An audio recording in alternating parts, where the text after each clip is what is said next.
Does it hurt? Well, of course it hurts. Do you think I'm made of wood?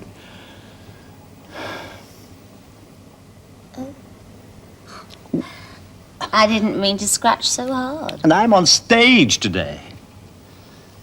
Well, no one will see your back. You'll have your clothes on. But I'm doing Ulysses and Circe.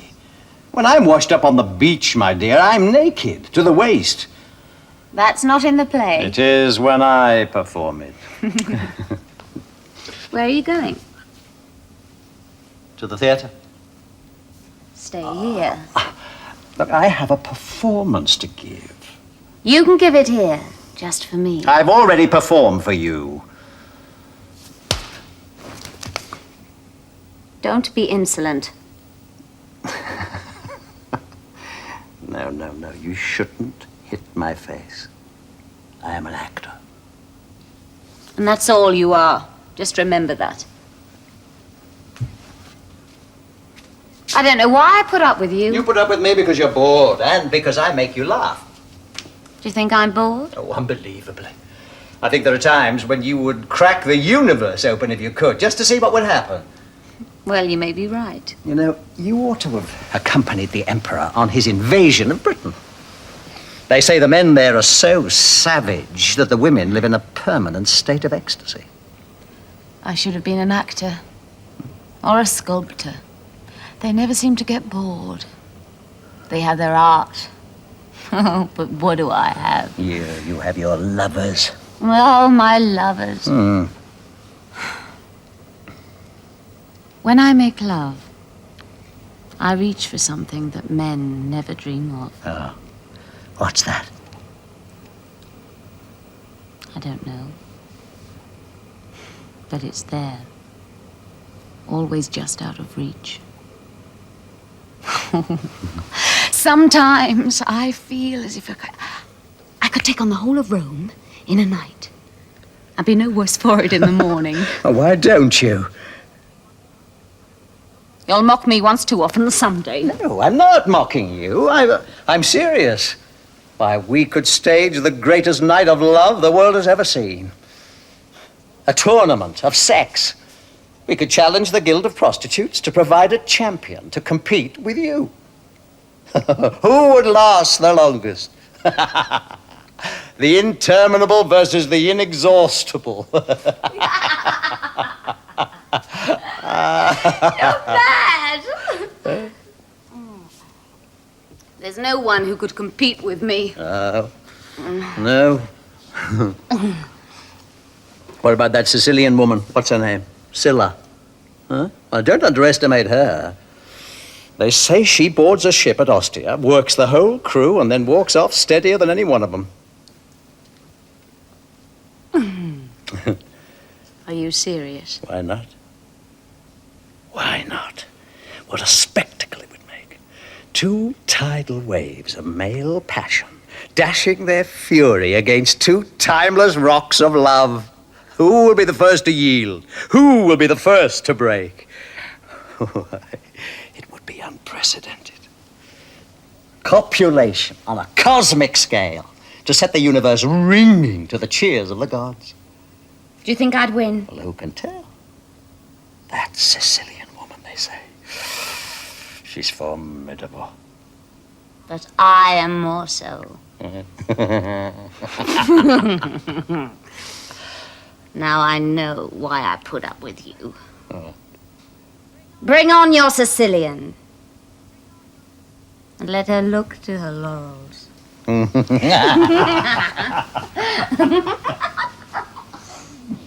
they've taken 8,000 prisoners and counted nearly 5,000 corpses.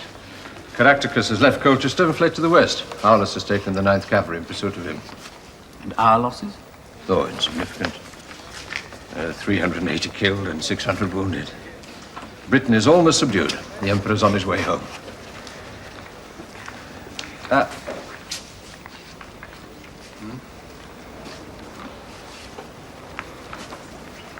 If he's on his way home, it solves our problem.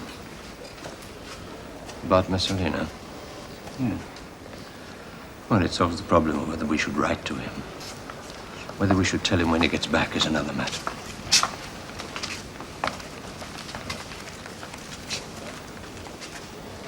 And it becomes the same problem we had before he left.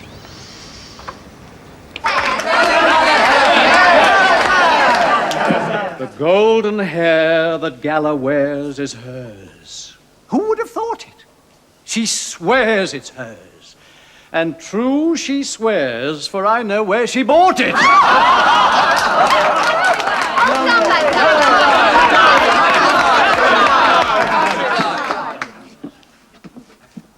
You ask me how my farm can pay, since little it will bear.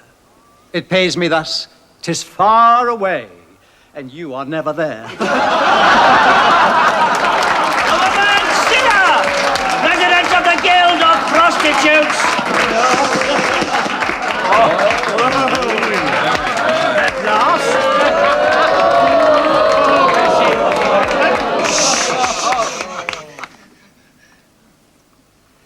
Permit me to introduce myself. My name is Minister. I am an actor. Most people have heard of me. My name is Scylla, and I'm a whore. Everybody's heard of me. Allow me to introduce you to the Lady Messalina, your challenger, and the Emperor's wife. This is Scylla the Sicilian, and anybody's wife. I am honored. You are most welcome. They said you were beautiful, but their praise did you small justice. You are most generous. And it was sporting of you to accept the challenge. Sporting? I see, there's no money in it. You're here for the honor, woman, and to defend your reputation. Would you defend yours for nothing, Greek? Lady, I'm a professional. I work for money.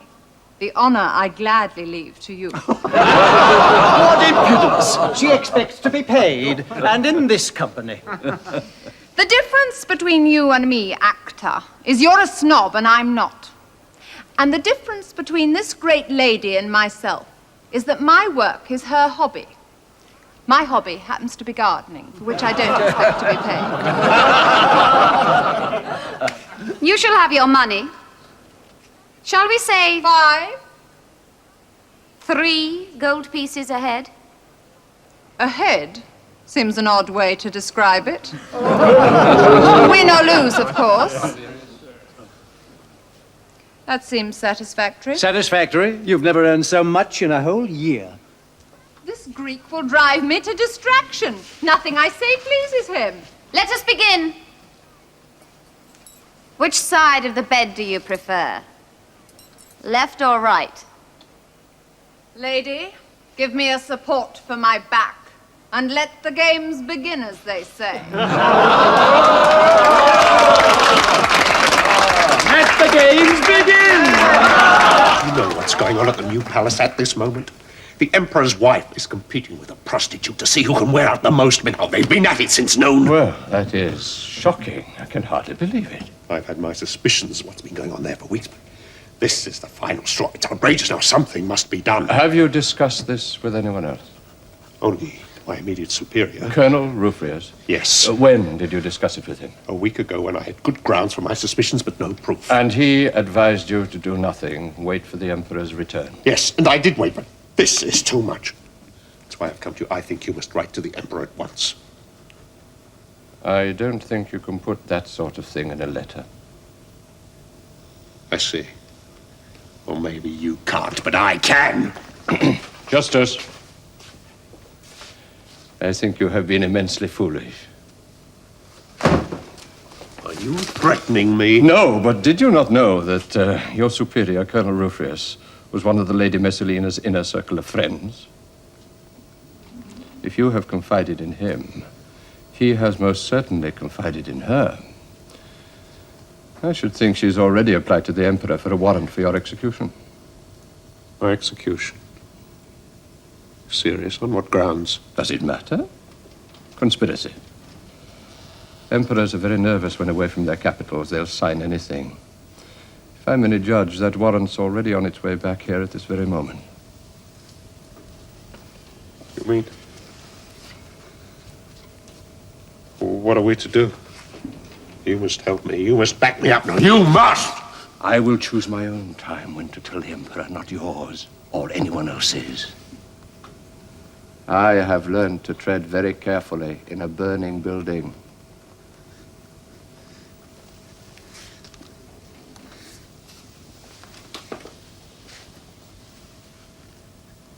What am I to do? What can a dead man do? Go and get buried. Victory hath conceded me! The Queen is dead! Long live the Queen!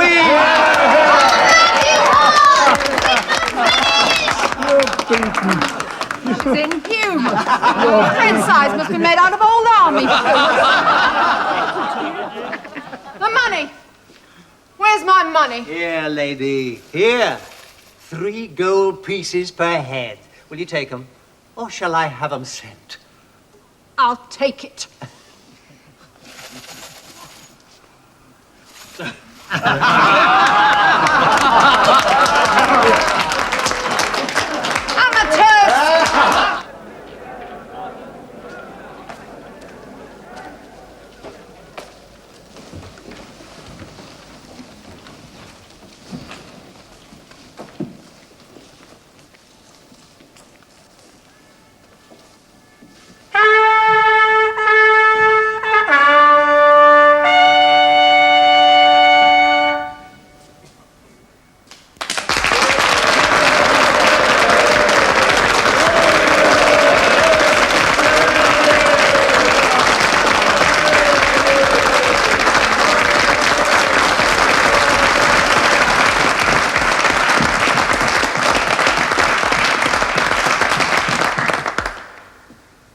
Senators, we have re-established Britain as a province of Rome.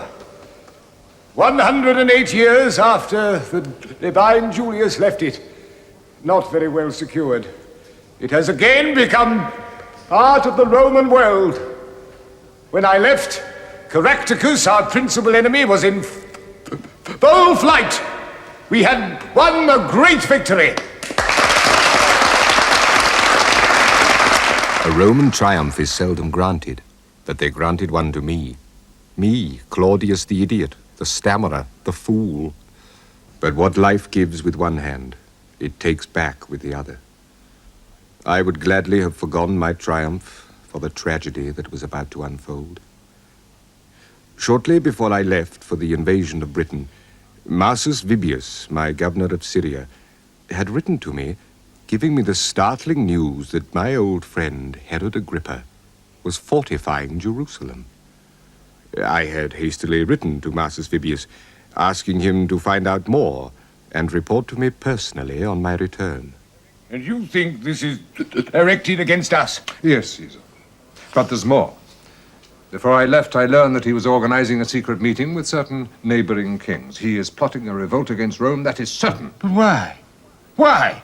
What does it matter what his motives are? Well, it does to me. Listen, I'll tell you something, Marcus. Before I left, I had a letter from Herod's uncle, Antipas.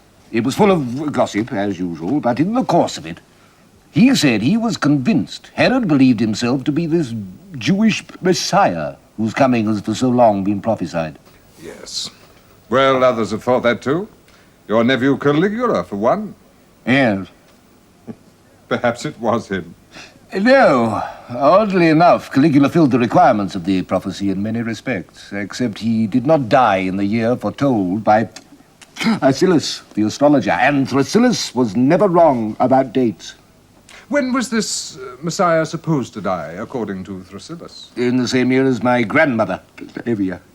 Well, if the Messiah is already dead, it can't be Herod Agrippa. Herod is a Jew. He wouldn't believe anything Thrasyllus said. Well, where does all this speculation get us? If he is planning a revolt against Rome, what difference does it make? Why? He's my dearest friend.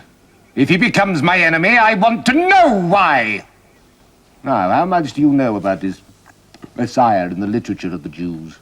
Well, very little, but I can find out and make a report. I have Jewish agents in Jerusalem. Am I interrupting? No, come in. Marcus Vibius was just reporting the very grave situation in Jerusalem. Yeah, well, we'll meet again later and talk some more. Caesar. Lady.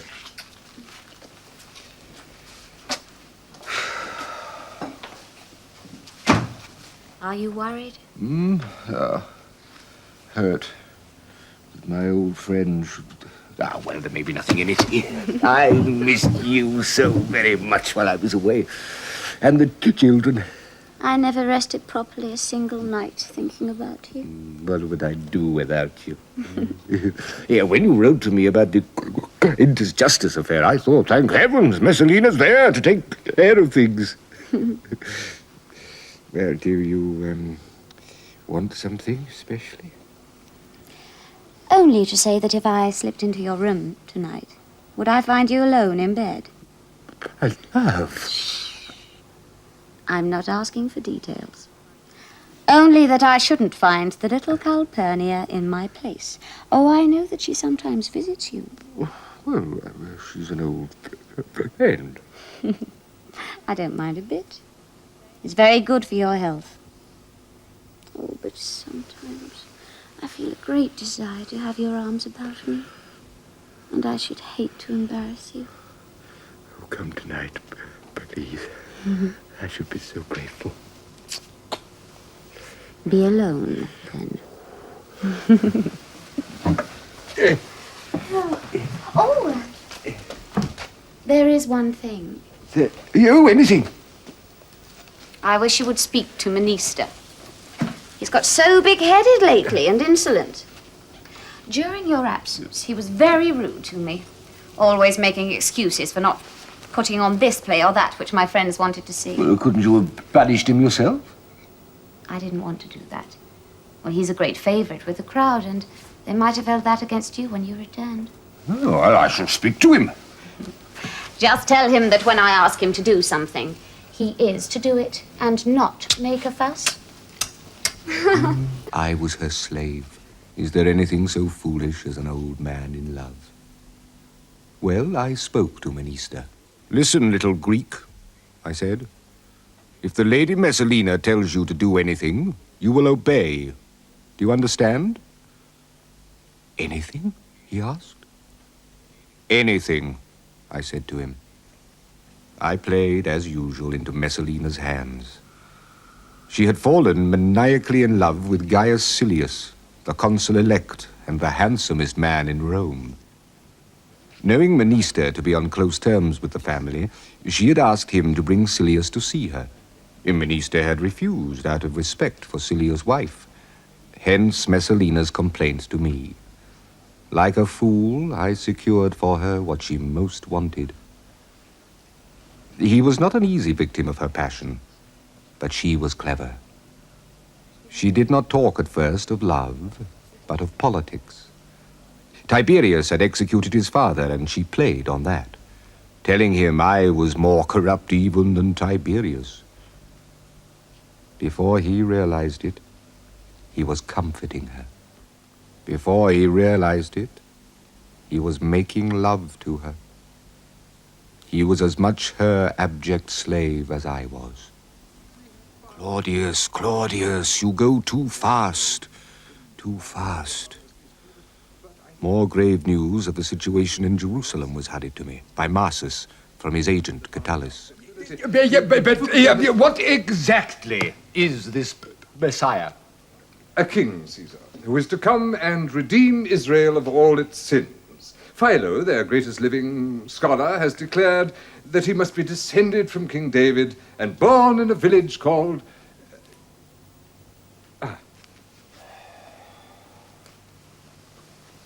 What? Bethlehem. Bethlehem? Yes. In what year? Well, opinions differ, as of course they always will in events of this kind. Yeah, well, have there been any candidates recently? No, not recently. The last one I heard from a learned Jew died about 15 years ago. 15? Yes. Is that significant?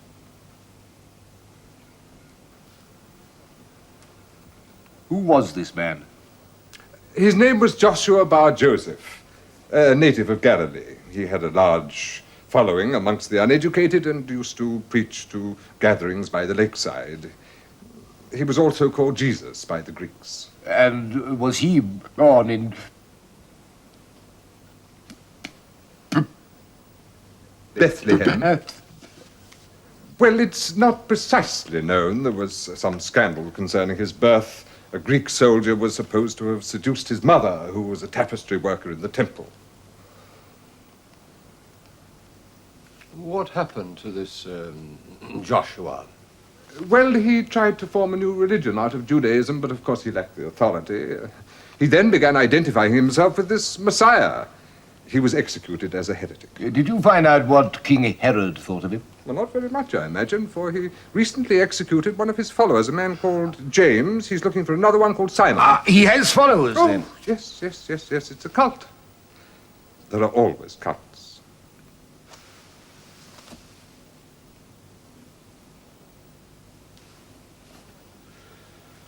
Well, all this is most interesting for you, Caesar, with your fascination for strange religions. But what more does it tell us of King Herod's intentions? I will tell you, Pallas. King Herod's mother was on her way to Jerusalem for a lying in when she was overtaken by her pains in a small village. King Herod was born there. The name of the village was Bethlehem. There is no doubt in my mind. My friend Herod believes himself to be this Messiah. And worse, many others believe him to be this Messiah. His intentions are clear. Born on this great wave of religious fanaticism, he intends to free the East from the dominion of Rome. He intends to make war on us. Masters is right. If we don't move quickly, Herod will seize the Eastern Empire and we shall lose Egypt. My friend has become my enemy.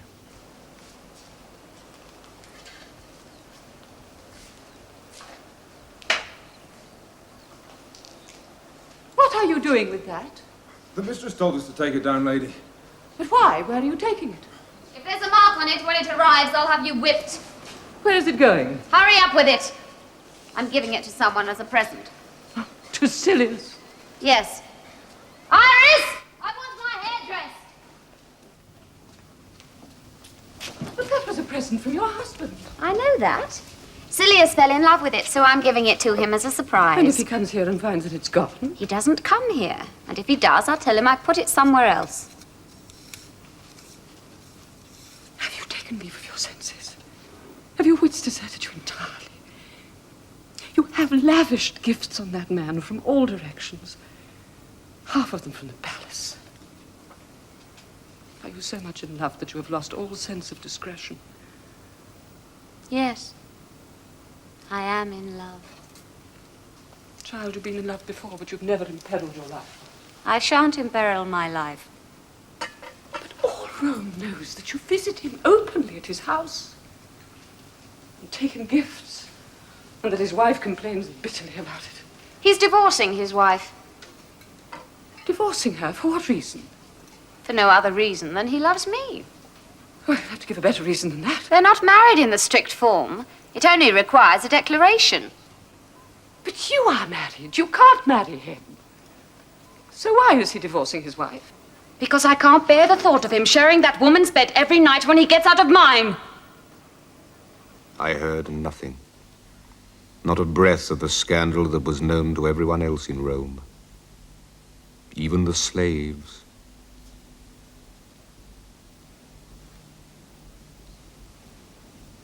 They're laughing at me. Still. After all these years. Still laughing at me.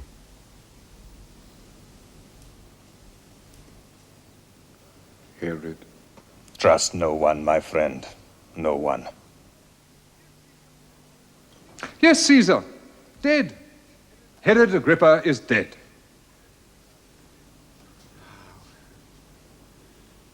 Tell me what happened. Well, he had come up from Jerusalem to Caesarea for the festival to be held in honor of your birthday.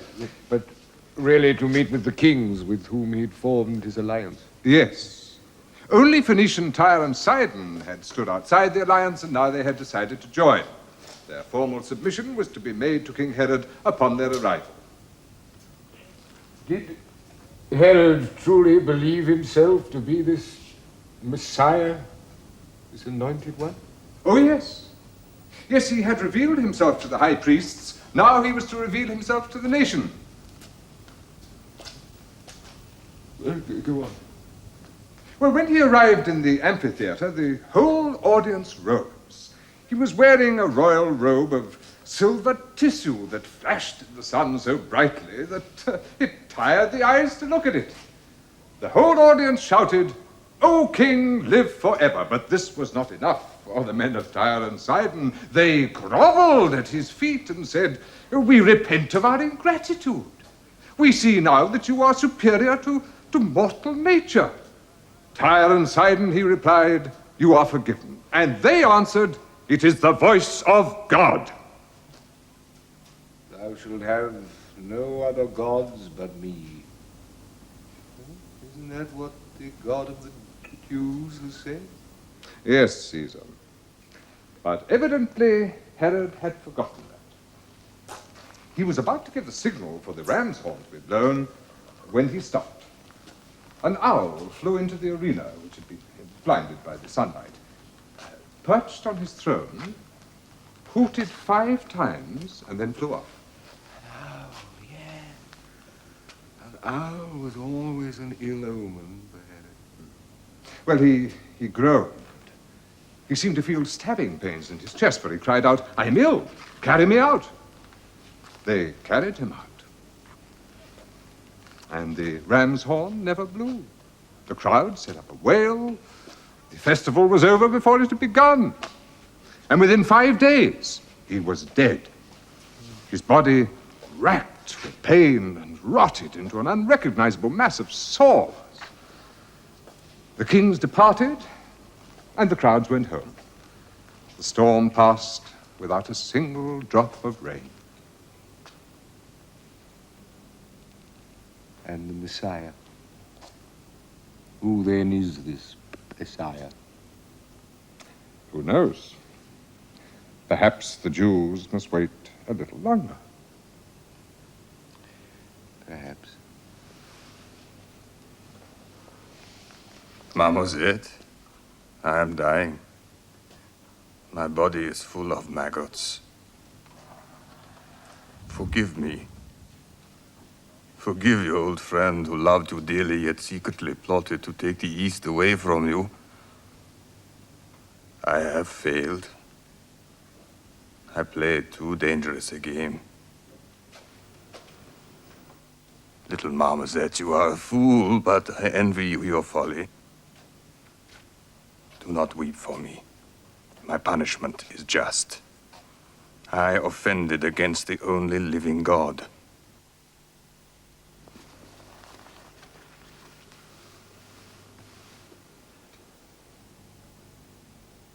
Farewell, my friend, whom I love more truly than you suppose. Farewell, little Marmoset, my schoolfellow. And trust no one. No one. Your dying friend, Herod Agrippa. I was alone. For the first time in my life, I was alone. They were all gone now, those friends of my youth. Germanicus, Postumus, Castor, Herod, all gone. There was no one now I could turn to except Messalina. Yes, she helped me. How she helped me. She persuaded me to let her use the duplicate of my seal. Say, fool, Claudius, fool. I know it, I know it. But she was clever. I also began this most strange history of my life, which you shall read and find, I promise you. But now you shall see how my ignorance of my own domestic affairs came to an end. I said I would tell all, and I shall. Her adultery with Silius had gone so smoothly that she was becoming bored. Not with him, but with their situation. While he, on his part, began to feel that the longer it went on, the greater the danger of their being discovered. Divorce him. Why not? And marry you. Wouldn't you rather be my wife than my mistress? Your wife? Oh, Gaius. More than anything in the world. But how? Divorce is simple enough. You just send your freedman to your husband's house and you tell him. I know that. I meant, how do we do it and survive? We have gone far enough with concealment. Now, sooner or later, he will find something out and we shall be taken unprepared. No. It's safer to stay as we are. We can wait until he dies of old age. I am tired of waiting. Caius, don't you think that I am tired of waiting too? Oh, don't turn your back on me, please. Nothing would please me more than to be your wife and belong to you entirely for everyone to see. But we've made a long-term plan. Let's keep to it. Only innocent people can afford long-term plans. Well, I think of myself as innocent. Don't you? Are you innocent of adultery? What? Of unbridled promiscuity? Of taking bribes? Of judicial murder? Caius, look, we are guilty. Now stop deluding yourself with these childish notions. We are guilty. And I don't care, I love you. You are everything to me, but guilt needs daring. Look at me. I am without a wife. I am ready to marry you and adopt your children, to be at your side always. Your power will remain undiminished, but we will never have any peace of mind until we put an end to this farce. And if we marry, what then? We have friends. Powerful friends. They share our danger and they look to us for peace of mind.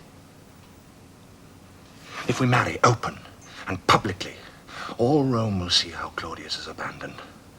All Rome will see the contempt in which you hold him. We'll declare the Republic restored and people will flock to our cause. When? Tomorrow. Tomorrow I go with him to Ostia to examine the new harbor works. Right, when you return then. No. Tomorrow. Let him go on his own. I'll have a headache. He's used to my headaches. While he dallies in Ostia, we'll marry in Rome. By the time he returns to the city, it'll belong to us. I went down to Ostia. She was supposed to come with me, but at the last moment, she had one of her headaches. I was disappointed, but it was too late to change my plans. By the time I arrived in Ostia, they were already married.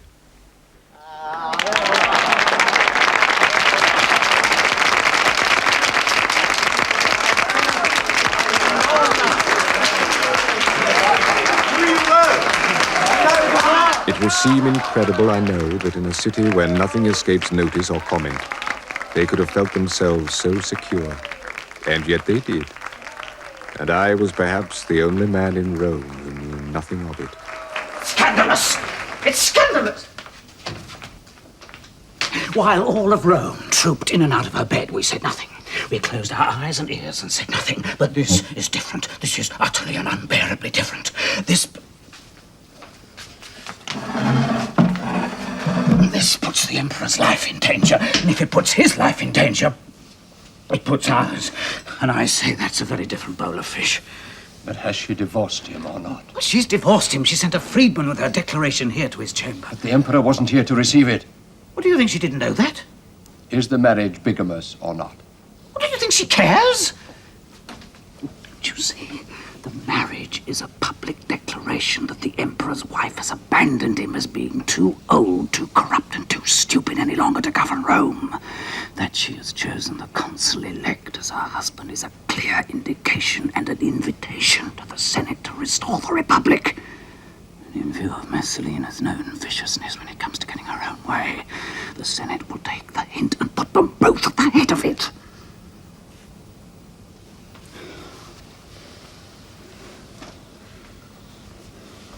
Well, he must be told.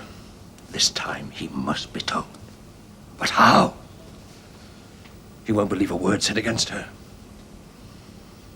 It's the old problem. From the moment we tell him, time's on her side, not ours. Then from the moment we tell him, we must keep her away from him. We must ensure she never sees him. She must be eliminated without a hearing. Yes, well, that's taken for granted, but how do we tell him? Whom will he most readily believe?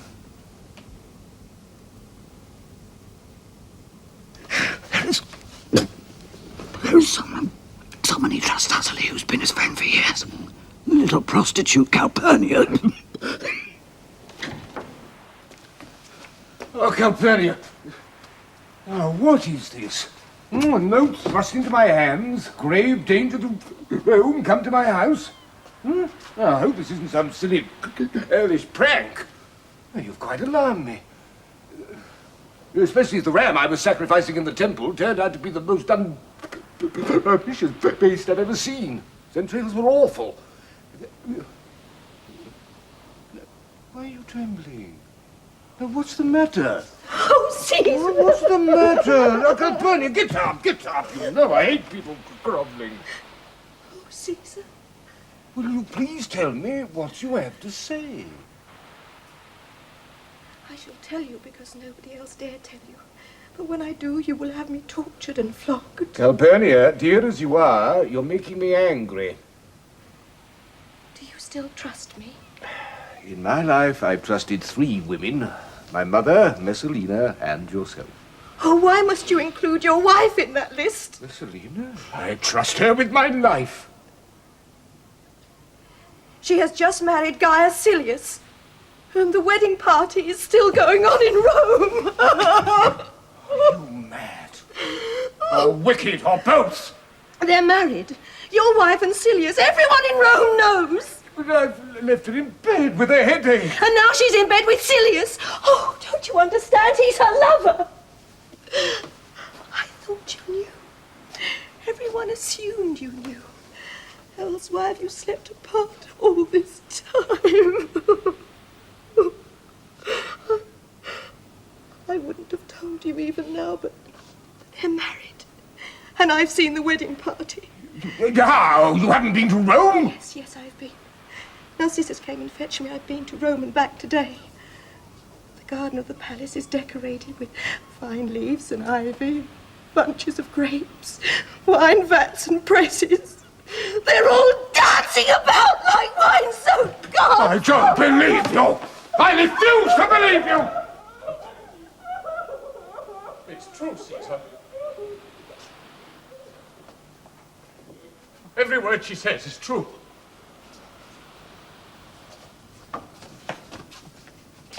Caesar, how else could you have been told? When have you been prepared? When have you been prepared to listen to the slightest criticism of your wife's excesses? Excesses? What are you talking about? Caesar, her adulteries are as numberless as the sands on the shore, and that is no figure of speech. When you were away in Britain, she competed with a prostitute to see who could wear out the most lovers in a day. Half of Rome saw it! If you have any doubt about Silius, go to his house. It will seem like home to you. All your most expensive furniture is there. Paintings, tapestries, statues, even imperial slaves. But that is nothing. Do you know you are divorced? Nation and Senate have witnessed her wedding to Silius. Act now, or her new husband controls Rome. Believe it.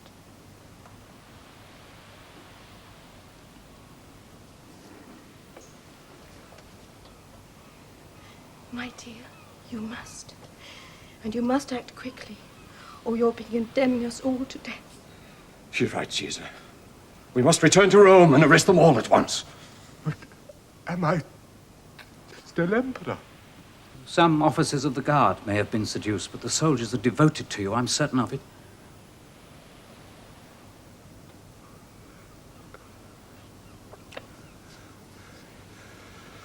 Yes, arrest them. Hurry back to Rome and arrest them. All.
drifting this way. He was, but he just farted and blew himself out to sea. Out of the way! Help me up. What is it, Melissa? What do you see now? I see a troop of guards climbing the hill towards us. Splendid! Wave them in and give them wine. I think not, Gaius Silius. Their swords are drawn, every one of them. The guards are coming to arrest us! The Emperor's in Rome! They're arresting everybody! Run!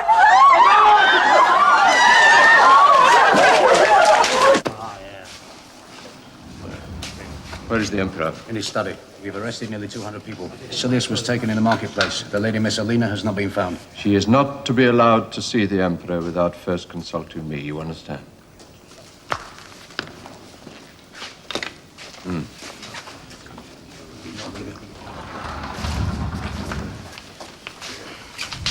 Where is he?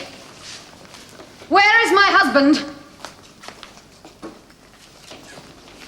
He doesn't wish to see you.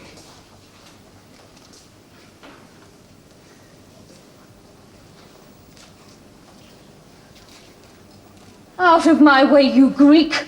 You dare stand between me and my husband? Which husband? You whore? Which one? Out of my way!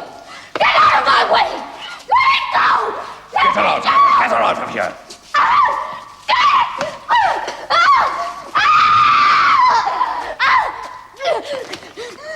Let me see him! Claudius! How dare you stop her? She is the Emperor's wife and the mother of his children. But is he the father? Who knows whose litter they are? Liar! Liar! Here's a list of your adulteries. Do you want to read it? Hundreds. And you call her a mother? Take her home, let her wait there. No! No!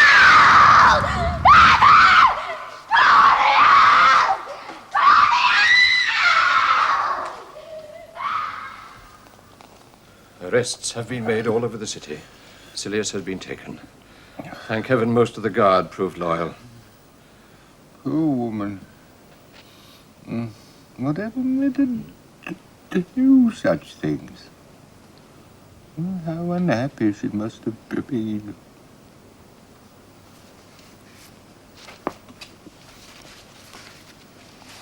You must sign these, Caesar. They're the charge sheets. I need your signature urgently.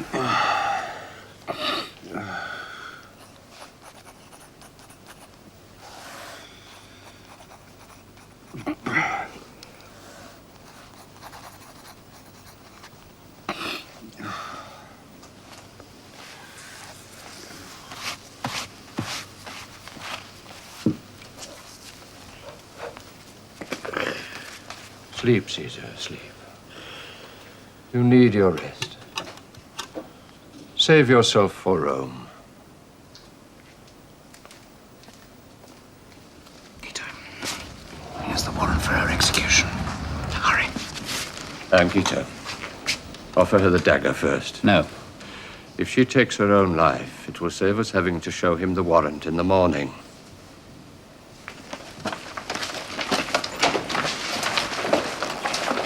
Take it to the palace. Tell no one that you have it. Only that you want to see your father. Now hurry. When he reads it, he'll forgive your mother. You'll see. Now, hurry. Hurry.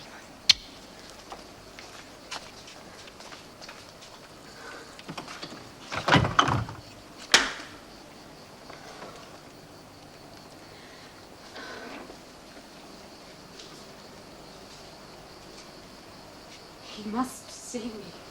He must. Oh, how could you, child? How could you? Is that all you can say? Why don't you do something?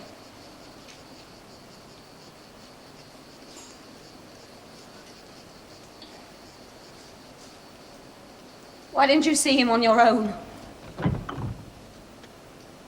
He's coming.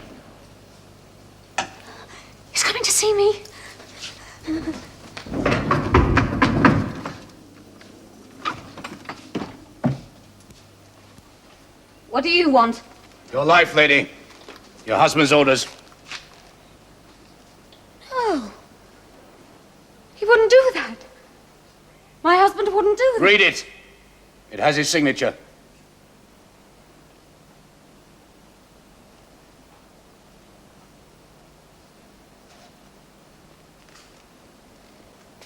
I'm to offer you the dagger first, if you'll have it. And then to cut off your pretty head and put it on a spear. No! No! Not my head! Not my head! Child! Child! Your life is done. Take the dagger and use it. Don't let them take my head. No!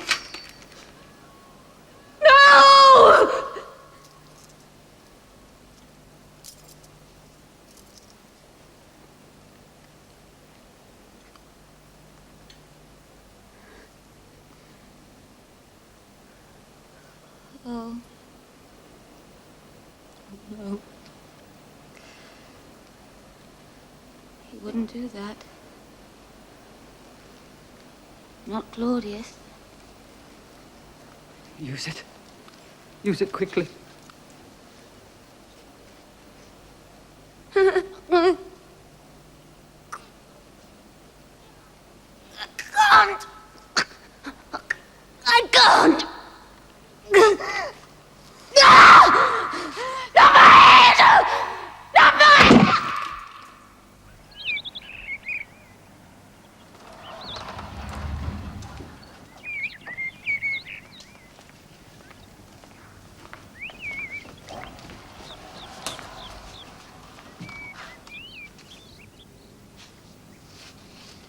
I'll see my wife now. She was executed last night. At your orders, Caesar. Here is the warrant.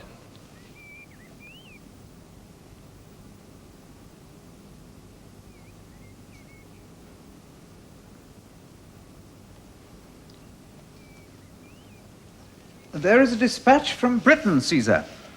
The temple that was to have been dedicated to the god Augustus in Colchester has been dedicated instead to you. Aulus Plautius writes that Augustus means nothing to the Britons, but they are more than happy to worship you as a god.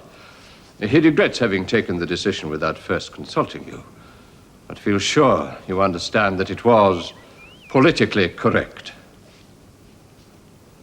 The temple is known as the temple of the god Claudius.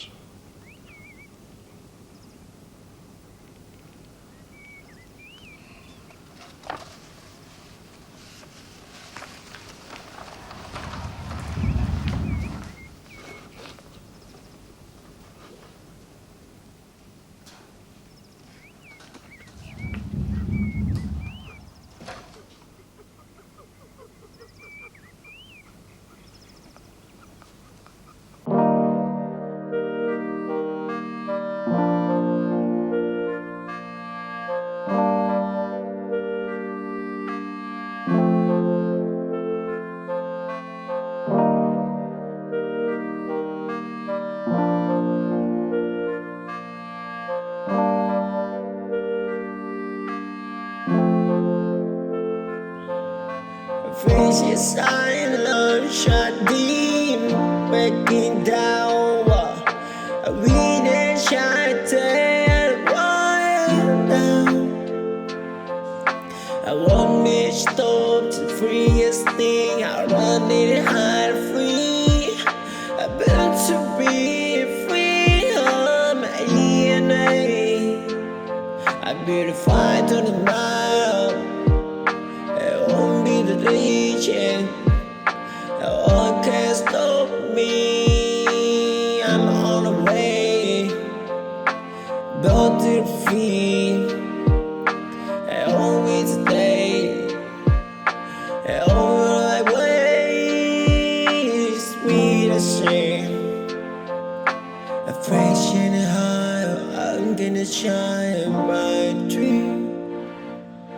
I wake it to doubt, I wanna wait. We ain't in a check, get to the sand down. I will want to eat those blue. Face your silent, shut deep, breaking down. We didn't shut down, wild down.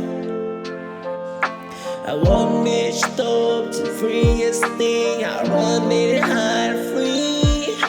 I built to be free on my DNA. I'd be the fight on the mile. It won't be the legion. No one can stop me. I'm on the way. Go to the feet. I always stay.